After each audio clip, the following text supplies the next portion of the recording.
राज परिवार में ऊंच पद माना क्या और कौन सा?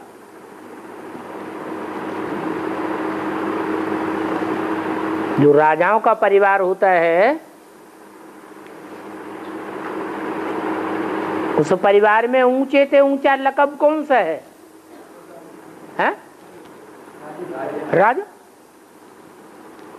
राजा के बाद रानी, रानी के बाद राजकुमार। राजकुमार ढेर के ढेर होते हैं,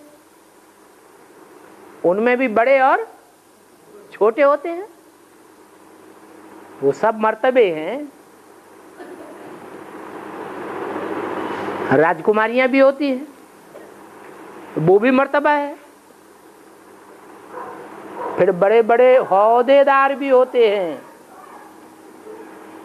प्रधानमंत्री होता है,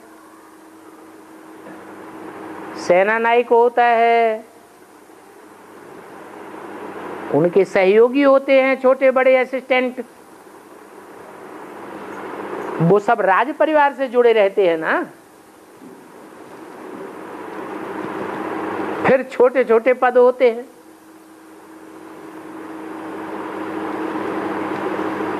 दास दासियां होती हैं, उनकी भी कोई हेड होगी। दास होते हैं जो बाहर रहते हैं, बाहर सेवा करते हैं, उनके भी हेड्स होते हैं। फिर राज परिवार के चांडाल भी होते हैं, वो है सबसे नीचे पद। और ढेर के ढेर होते हैं, थोड़े नहीं होते हैं। उन ढेर के बीच में राजा रानी दो ही होते हैं।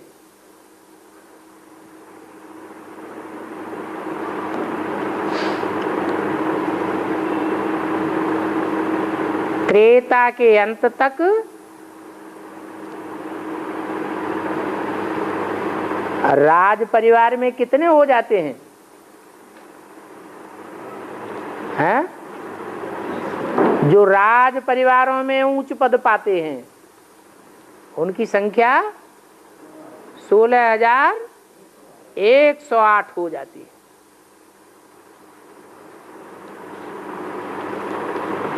और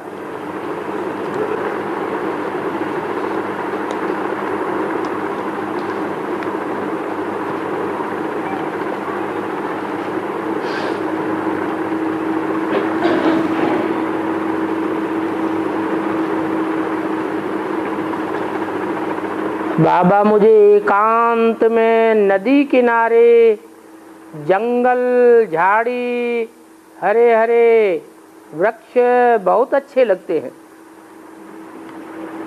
ऐसे स्थान पर बाबा की स्पेशल याद आती है।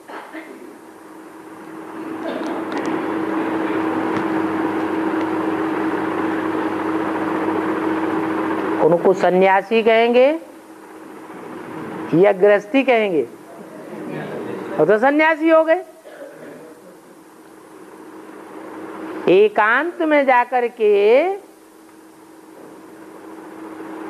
याद किया तो ये बड़ी बात नहीं, लेकिन घर गृहस्थ में रह करके याद किया तो पावरफुल आत्मा साबित होती है।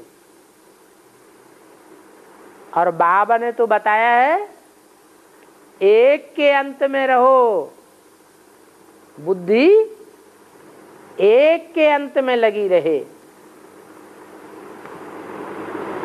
उसे कहेंगे सच्चा एकांत। जंगल में जाने की जरूरत ही नहीं, क्योंकि हमको तो ज्ञान मिला हुआ है ये सारी दुनिया जंगल ही जंगल है, कांटों का जंगल है। अलग से जंगल में जाने की कोई बात ही नहीं।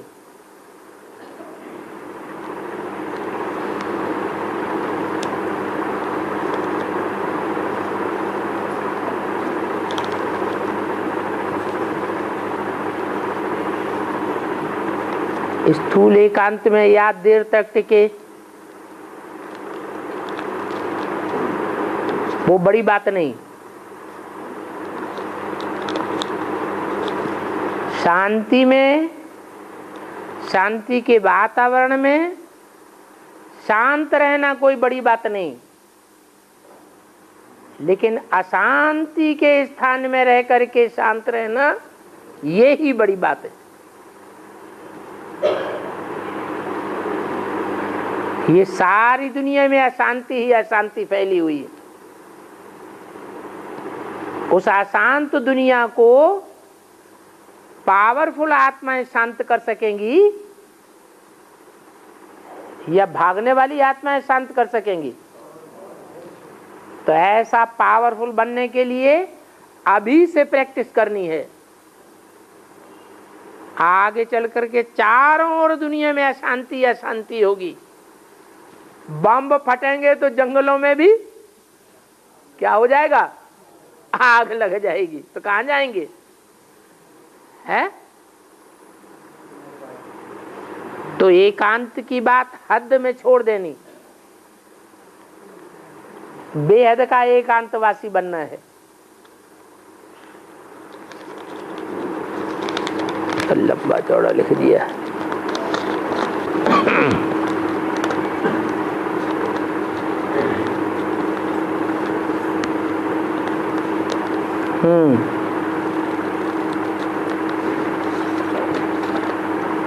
तो आज सब लोग एकांतवासी होके बैठे हैं।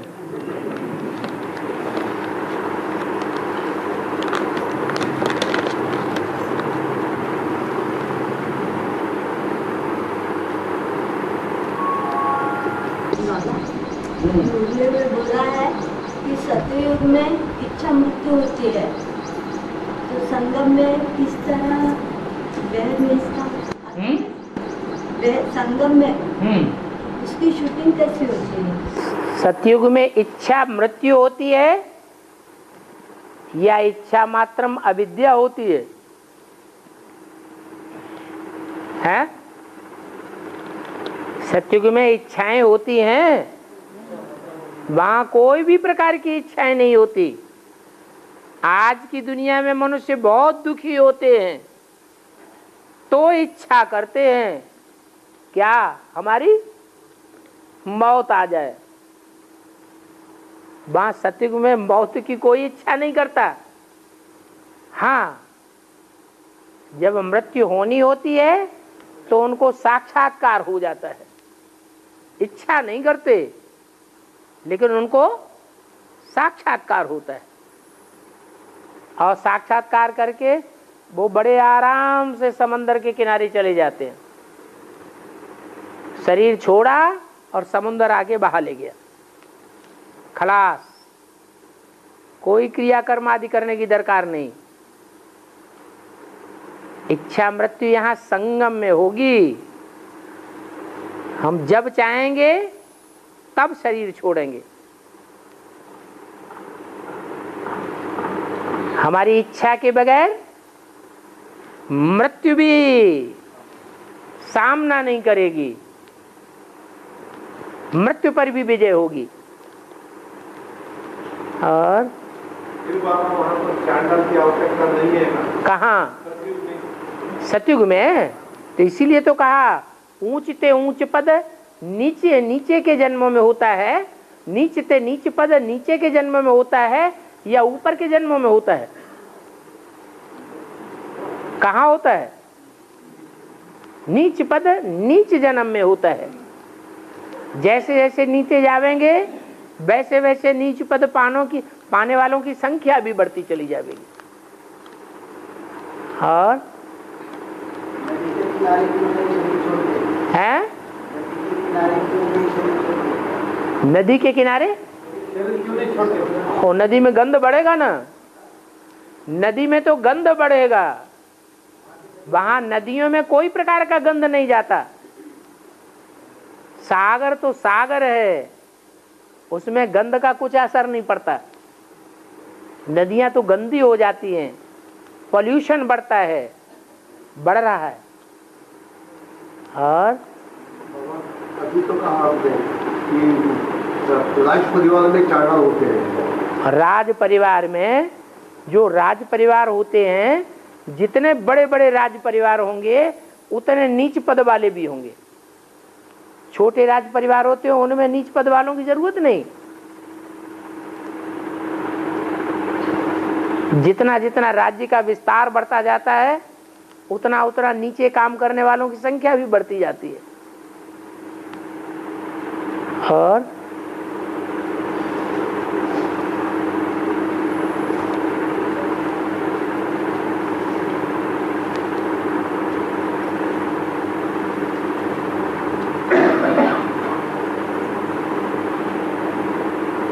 इच्छा मात्र अविद्या का अर्थ क्या बाबा? पाना था सो पा लिया, अब हमें कुछ भी पाना शेष नहीं रह गया।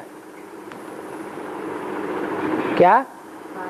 हाँ, जब पा लिया सब कुछ फिर किस बात की इच्छा? तो हो गया इच्छा मात्र अविद्या।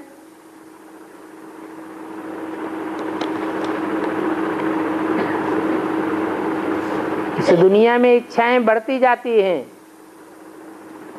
और नई दुनिया में इच्छाएं घटती जाती हैं। जितनी जितनी नई दुनिया होगी उतनी इच्छाएं कम होंगी।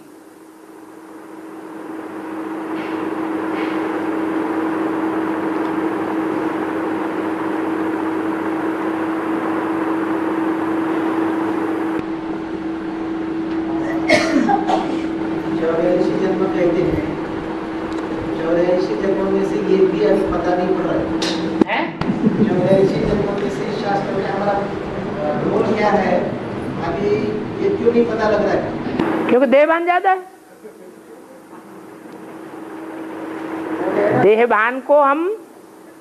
देहभान को हम आत्माभिमान के साथ दोनों तराजू में रख करके तौलें। देहभान का पलड़ा नीचे बैठ जाता है और आत्माभिमान का पलड़ा ऊपर उठ जाता है, तो कुछ पता नहीं लगेगा। जब आत्माभिमान बढ़ता जाएगा तो हमारे जन्म भी खुलते जाएंगे। पहले पहले तो संगम युग में पता चलेगा कि हमारा स्टेटस क्या है। हमको पता नहीं चलता, चलो छोड़ देते हैं। कोई और ब्राह्मण है या नहीं है जिनको पता चल रहा है?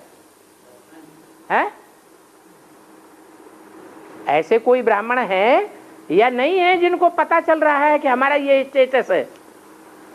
पहले जन्म में माला में हमारा ये नंबर है, पहले जन्म में, और उस उमंग उत्साह से कार्य कर रहे हैं। उस उमंग उत्साह के आधार पर आने वाले जो परीक्षाएं हैं उन परीक्षाओं को भी पास करेंगे।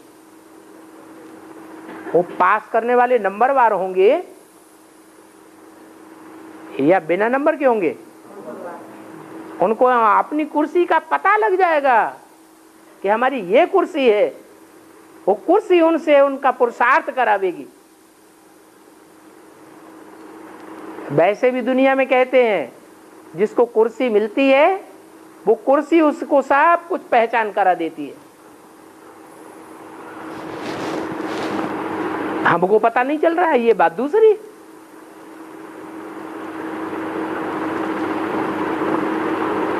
और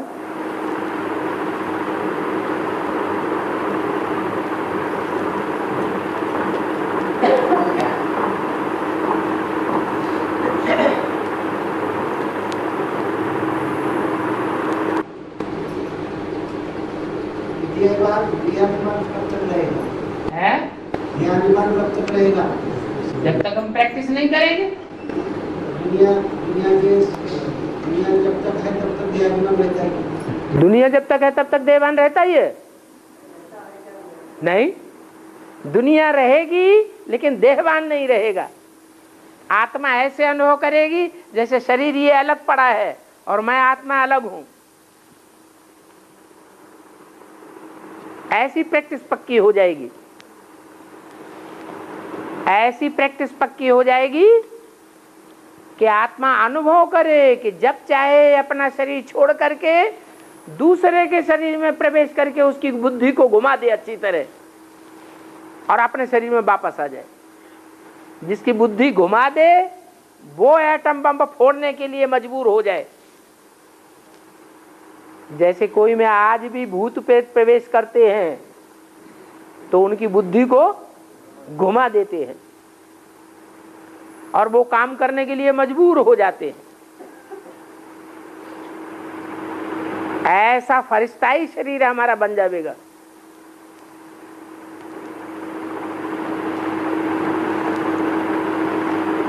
और एक जन्म का पता पड़ने पर अपने एक जन्म का पता जब लगेगा, बाबा ने तो बोल दिया मैं बच्चों के बगैर नहीं रह सकता और बच्चे मेरे बगैर नहीं रह सकते। ऐसे कोई बच्चे हैं या बाबा ने झूठ बोल दिया है? अव्यक्त वाणी में बाबा ने बोला ऐसे बच्चे हैं जिनके बगैर मैं नहीं रह सकता और बच्चे मेरे बगैर नहीं रह सकते। उस लिस्ट में हम हैं। चलो हम तो अपने को महसूस नहीं करते लेकिन बाबा ने बोला है तो हैं तो जरूर ऐसे।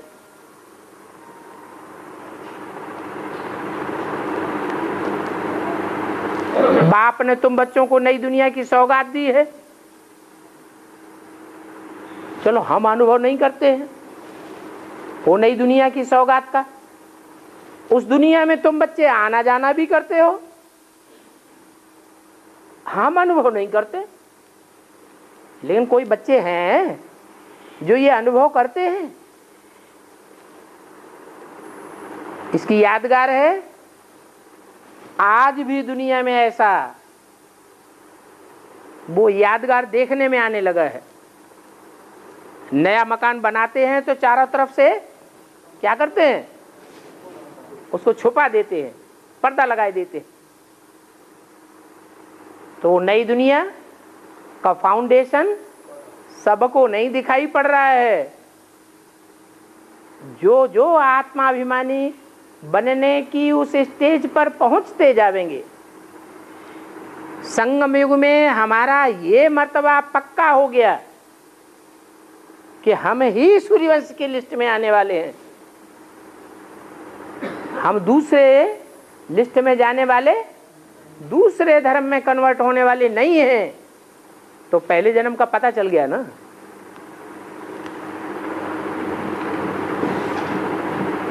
वो ज्ञान ही उनसे पुरुषार्थ कराता है।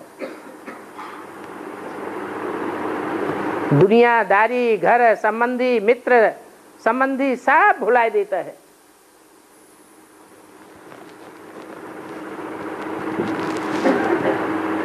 देह और देह के संबंधों से नष्ट हो मोह। स्मृति आ गई अपने पद की, अपने स्टेटस की, तो वो स्मृति ही सब कुछ भुलाती है।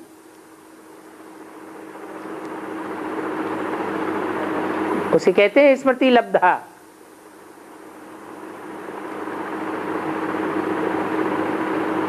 लेकिन अभी हमारा अनुभव नहीं है,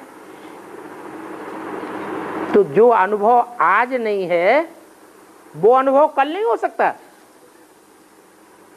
हो सकता है ना।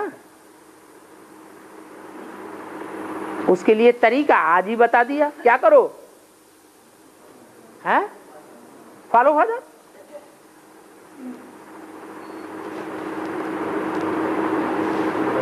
फादर क्या करता है, फादर ने क्या किया, क्या कर रहे हैं, वो हम भी करें।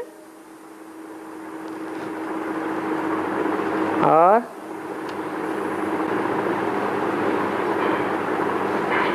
किसी ने पूछा, शनिदेव ने महादेव को कहा मैं तुम्हारे पास आने वाला हूं। शनिचर की दशा तो खराब है।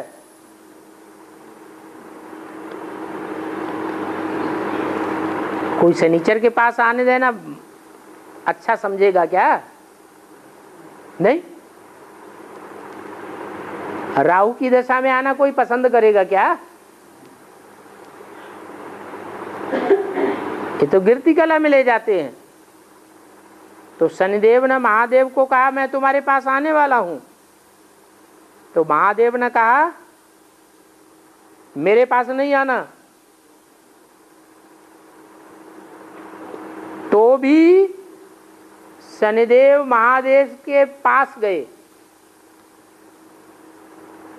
तो महादेव शनिदेव के आने से पहले ही पर्वतों में छिप गए। इसका क्या मतलब हुआ? क्यों छिप गए हैं? पर्वत माने क्या? ऊंची स्टेज। ऊंची स्टेज में जावेंगे तो माया रावण हमारा कुछ भी नहीं बिगाड़ सकता। नीचे की दुनिया में, नीचे की स्टेज में रहेंगे तो इनका असर हो जाता है। और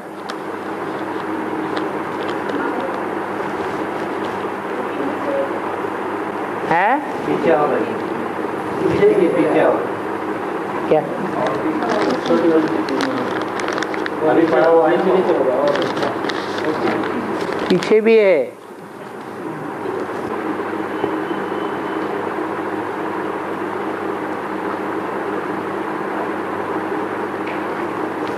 रावण की बहन शूर्पणखा राम को कहती है मैं लक्ष्मण के साथ शादी करना चाहती हूं।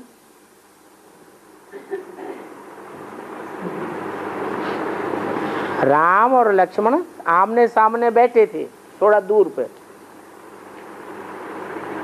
तो शूर्पणखा राम के पास, राम के सामने गई और कहती मैं लक्ष्मण के साथ शादी करना चाहती हूं। तो राम ने शूर्पणखा के पीछे ऐसा लेख दिखाई दिया पीठ पर, किसका नाक कान काट दो।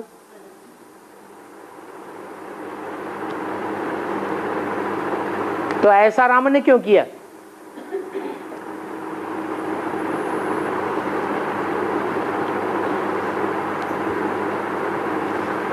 क्या खराब काम कर दिया क्या है? अच्छा किया या खराब किया है? अच्छा काम कर दिया। शूर्पणखा विदेशी थी या स्वदेशी कन्या थी? विदेशी कन्या थी। विदेशी कन्याएं तो इधर उधर घूमती ही रहती हैं जंगलों में।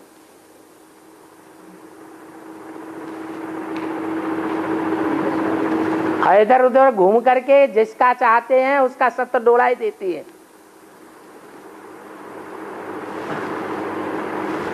राम तो पक्का स्वदेशी है और लक्ष्मण भी स्वदेशी है। तो उनको इशारा दिया। नाक कान काटने का मतलब क्या है? कि इनकी इज्जत धूल में मिला दो। तो लक्ष्मण ने राम नाक कान काट दिए। इज्जत से बेइज्जत हो गई। ये कोई खराब काम थोड़े हुआ।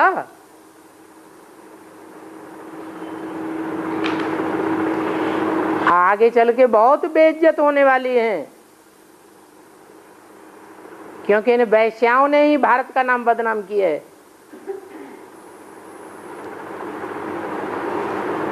तो जिन्होंने भारत का नाम बदनाम किया है उनको सजा नहीं मिलनी चाहिए? आखिरी जन्म में भी सजा नहीं मिलेगी क्या है? मिलेगी। कान कट गए माने ईश्वरीय ज्ञान उनकी बुद्धि में समाता ही नहीं, क्योंकि कान कटे हुए। नाक कट गई उनकी नाक ईश्वर के और देवताओं के गुण देखती ही नहीं।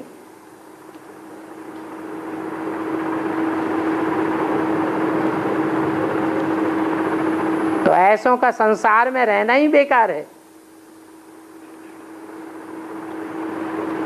और रहते हैं तो सम्मान पूर्वक न रह पाए, ताकि उनको पश्चाताप हो कि ये रास्ता ही गलत है।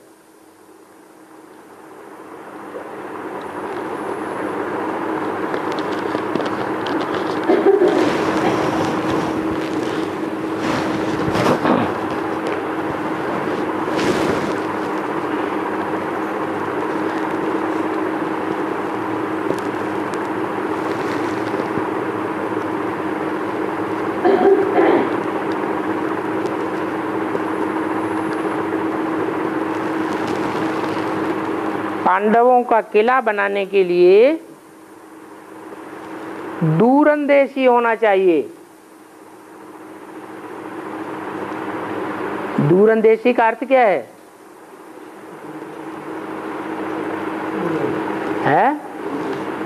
एक होती है नजदीक को देखने वाली बुद्धि, और एक होती है दूर की बात सोचने वाली बुद्धि। तो बुद्धि ऐसी होनी चाहिए जो दूर की बात को भी समझे। किला किसे कहा जाता है? संगठन को किला कहा जाता है।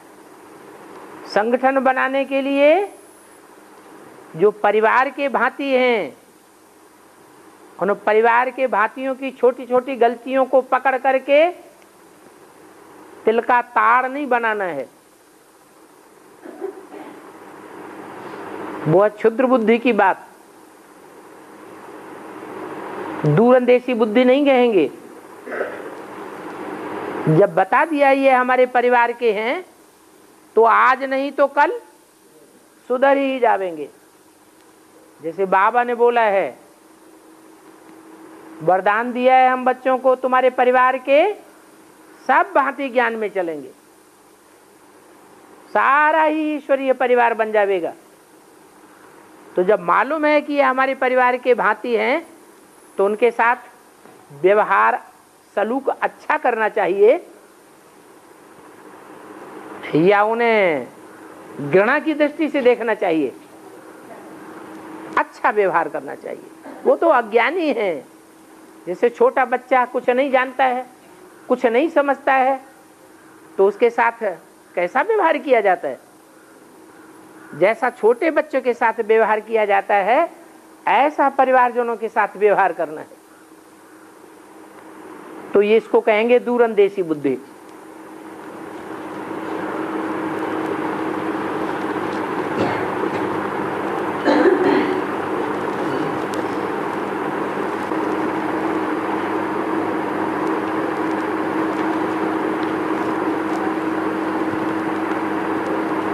यहाँ के ज्ञान रतन वहाँ के स्थूल रतन बन जावेंगे।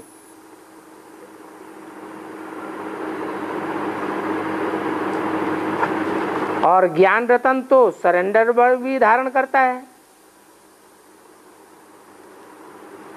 नॉन सरेंडर वर्ग भी धारण करता है। तो जो सरेंडर होने वाले हैं वो क्या ज्ञान रत्नों के साहूकार बनेंगे?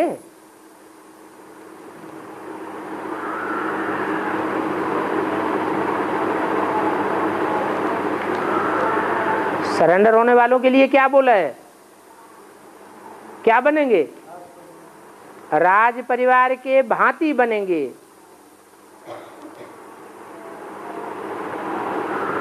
जो राज परिवार होता है, उस राज परिवार में चाहे छोटा पद पाने वाला हो, चाहे बड़ा पद पाने वाला हो, दुनियावी लोगों के मुकाबले वो कम संपत्ति वाले होते हैं या धन धान्य से भरे पूरे होते हैं? धन धान्य से भरे पूरे होते हैं। अरे पहले जन्मों की तो बात ही छोड़ो, आज के अंतिम जन्म में भी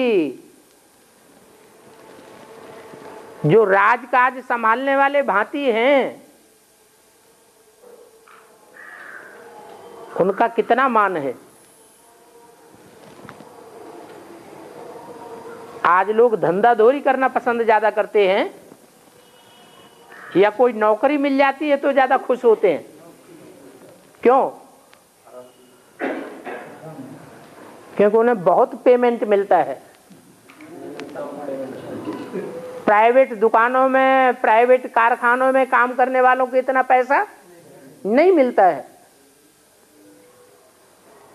जो राजकाज के काम करते हैं, धंधे करते हैं, उनको बहुत पेमेंट मिलता है। इसलिए वो तो अच्छे साहूकार जैसे ही बन जाते हैं। इसलिए साहूकारों से सरेंडर्ड वर्ग की तुलना नहीं करना चाहिए।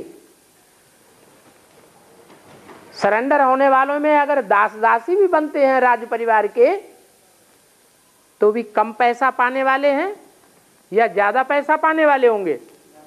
ज्यादा पैसा पाने वाले।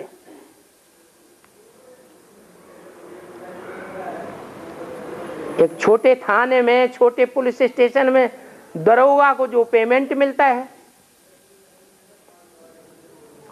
और प्राइम मिनिस्टर का जो दरोगा होगा उसको कितना पेमेंट मिलेगा?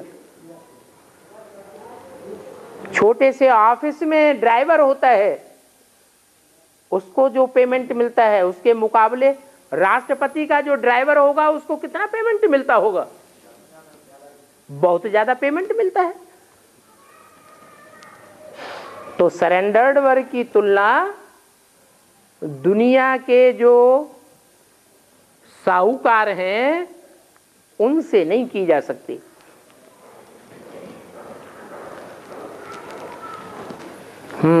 और हाँ, लक्ष्मी बिठाती है घर में, उसका भेद काटते हैं।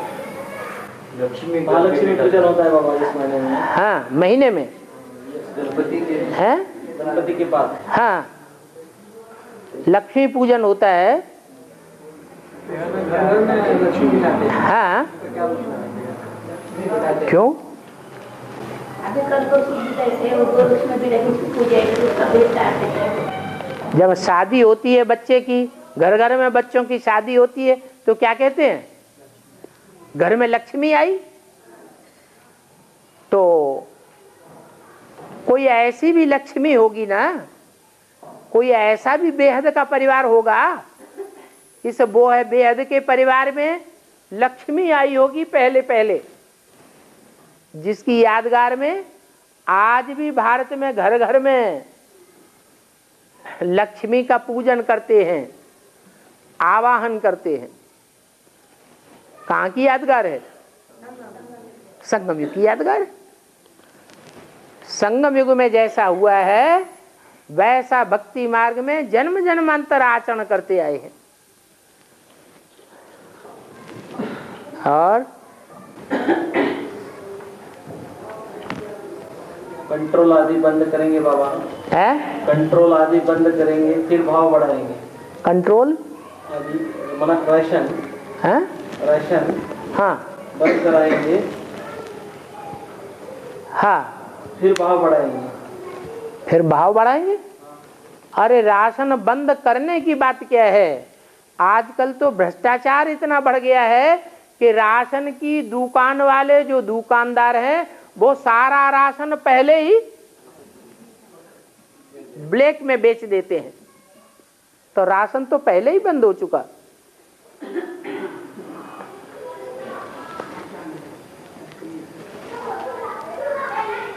इसलिए महंगाई तो बढ़नी ही बढ़नी है।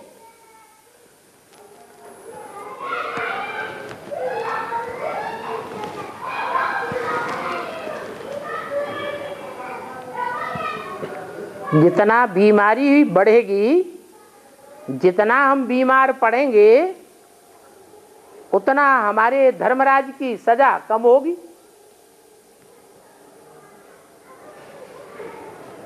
लेकिन बीमारी में करुणा सेवा तो नहीं कर पाते हैं। तो क्या धर्मराज की सजा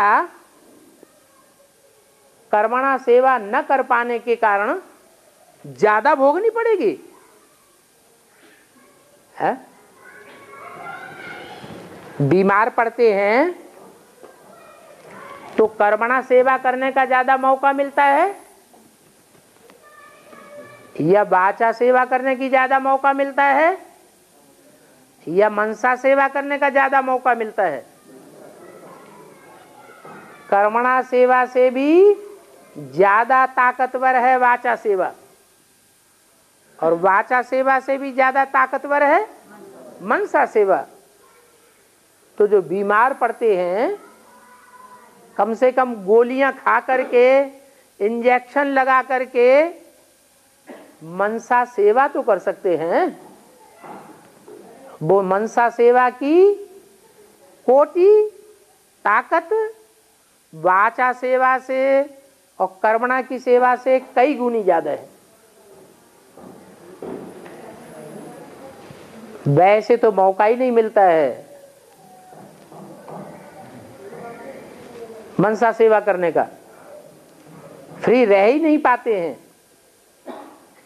लेकिन जब हॉस्पिटलाइज हो जाता है आदमी तो उसको ढेर सारा टाइम मिलता है। चाहे तो मनसा को कंट्रोल करे और मनसा की सेवा करे, और चाहे तो ना करे।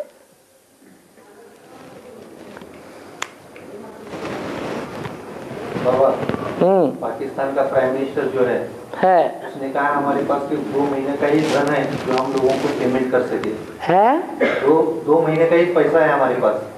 2 महीने का एक पैसा?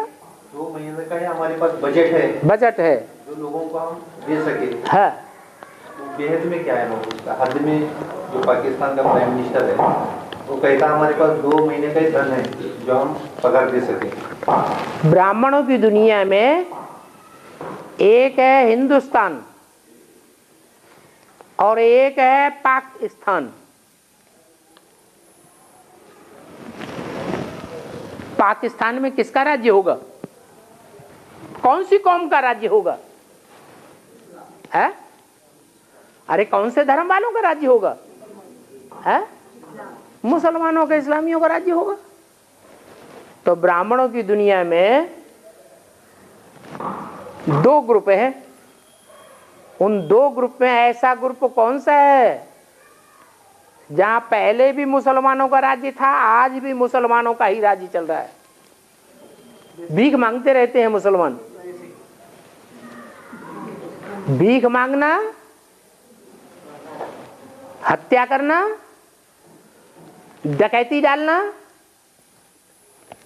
ये किसका काम है? जोर जबरदस्ती करना किसका काम है? मुसलमानों का काम है। उन मुसलमानों के देश में कोई प्राइम मिनिस्टर भी है।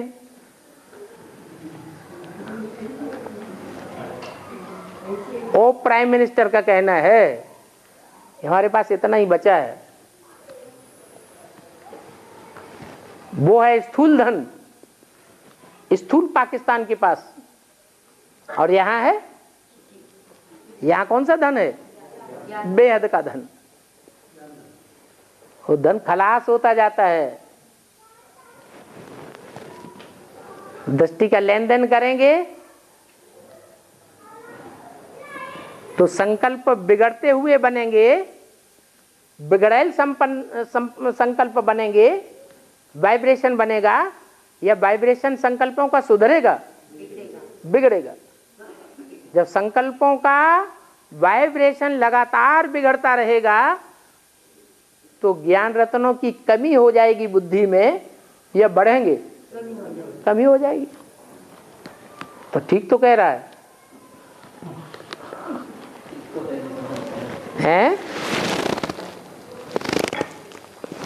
और अभी तो बाढ़ आ गई बहुत जबरदस्त।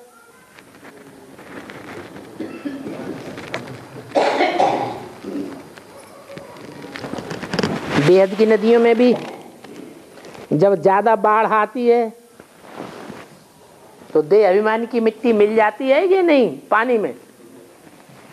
तो ज्ञान जल में देह अभिमानी की मिट्टी मिल जाने से कचड़े वाला पानी बन जाता है। और उस पानी की बहुतायत अगर हो जाए, बाढ़ आ जाए, तो फिर सारे बोड़म बोड़ होंगे या जिंदा बचेंगे? बोड़म बोड़ होंगे। बेसिक में जितने ज्ञान में निकलते हैं उससे ज्यादा तो टूट रहे हैं।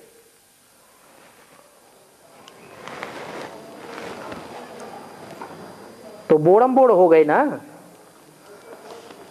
और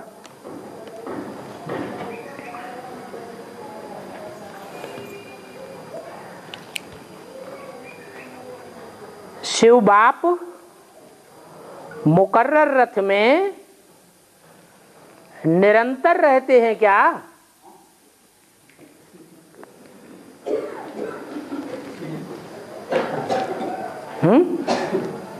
पता ही नहीं पता ही नहीं पड़ता। अच्छा, तुमको पता नहीं पड़ता तो मुरली क्या कहती है सो तो ध्यान धरो। पता समझना है कि है हमें हमेशा समझना है कि शिव बाबा। मुरली एक तरफ ये भी कहती है कि सदा ये समझो कि इसमें शिव बाबा है। अगर सदा शिव बाबा को देखेंगे तो तुम्हारा ही कल्याण होगा, शिव बाबा सदा याद रहेगा। अगर ये समझेंगे कभी है कभी नहीं है तो कोई बात तुम्हें अनुचित लगेगी तो तुम्हारी बुद्धि में आ जाएगा ये तो इसकी मनमत है, शिव बाबा की श्रीमत नहीं है। तो अपनी मनमत पर या मनुष्यों की मत पर चल पड़ेंगे तो घाटा होगा या फायदा होगा? घाटा हो जाएगा। दूसरी बात, एक तरफ तो मुरली में बोला है सदा ये समझो कि इसमें शिव बाबा है, दूसरी तरफ बोला है बैल पर सवारी सदैव होती है क्या? है? होती है? सदैव बैल के ऊपर सवारी होती है क्या? माने भक्ति मार्ग में जो चित्र दिखाए हैं वो सदैव ही बैल पर सवार दिखाया है या वैसे भी दिखाया है? अलग से भी दिखाया है। तो ये मिसाल दिया कि वास्तव में शिव बाप सदैव सवार नहीं रहते हैं, लेकिन ये भी बोला है तुम बच्चे मेरे को जितना याद करेंगे उतना मैं तुम्हारे साथ हूं। तो भले प्रवेश न हो, लेकिन जिसमें प्रवेश होता है मुकर्रर रथ में, अगर वो याद में रहता हो तो प्रवेश मानेंगे या नहीं मानेंगे? मानना पड़ेगा। ये बाहर से देखने से तो पता ही नहीं लगता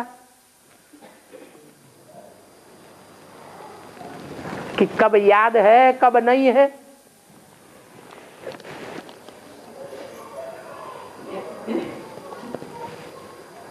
तो अनुमान करने की तो बात ही नहीं होनी चाहिए, क्योंकि अनुमान से तो नुकसान हो जाता है। और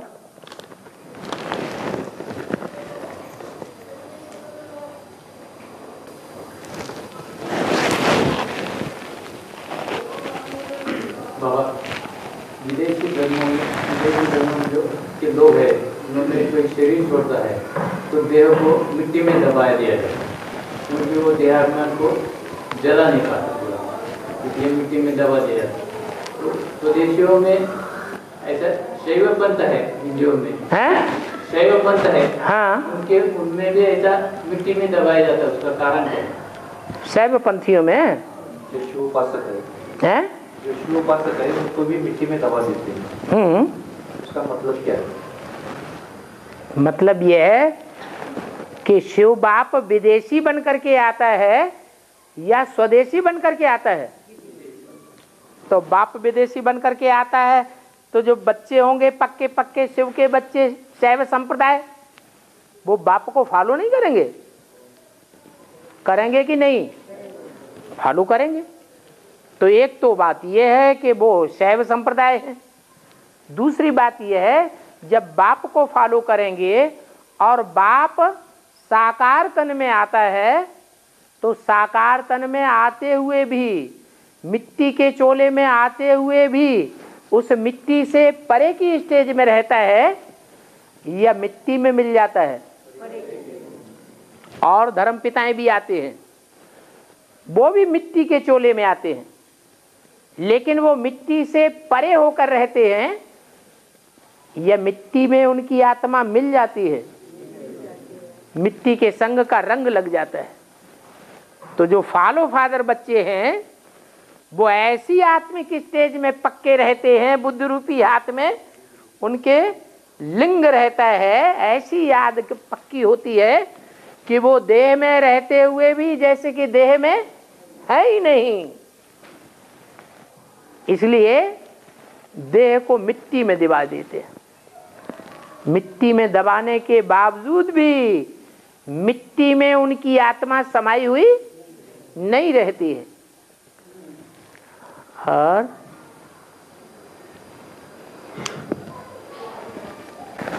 जब शरीर छोड़ते तो भी हाथ में लिंग रख के उनका मिट्टी में दबाई देते हैं। है, हाथ में लिंग रखने का मतलब क्या हुआ कि बुद्ध रूपी हाथ में आत्मिक स्थिति है, आत्मा से परमात्मा बाप दूर नहीं होता।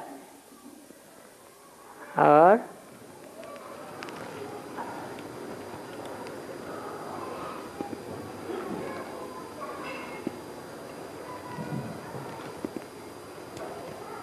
दूसरे धर्म वाले मिट्टी में दबाते हैं, उसका तो कारण ये है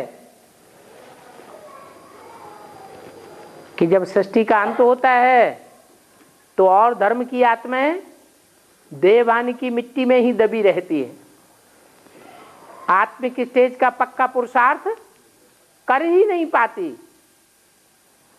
देवान की मिट्टी में ही दब जाते हैं, खत्म हो जाते हैं। इसलिए उनके संप्रदाय में यही परंपरा चलती है कि जब मरे तो मिट्टी में दबा दो। और जो पक्के भारतवासी है, भारतवासियों में क्या परंपरा चलती है? यही परंपरा चलती है कि जब मरे तो देह रूपी मिट्टी को भी क्या करो, जला दो, नाम निशान भी न रहे देवान का, ऐसी स्टेज बनाई लेनी है। तो ये संगम युग की यादगार है। जो पक्के देह भारतवासी हैं वो ऐसी आत्मा की स्टेज में पक्के हो जाते हैं कि देहवान की मिट्टी जल जाती है, सारा देहवान भस्म हो जाता है। इसलिए यादगार में हिंदू जलाते हैं और विदेशी मिट्टी में दबाते हैं।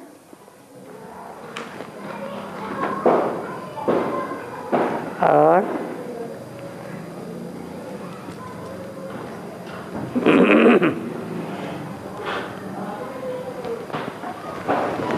ओम शांति।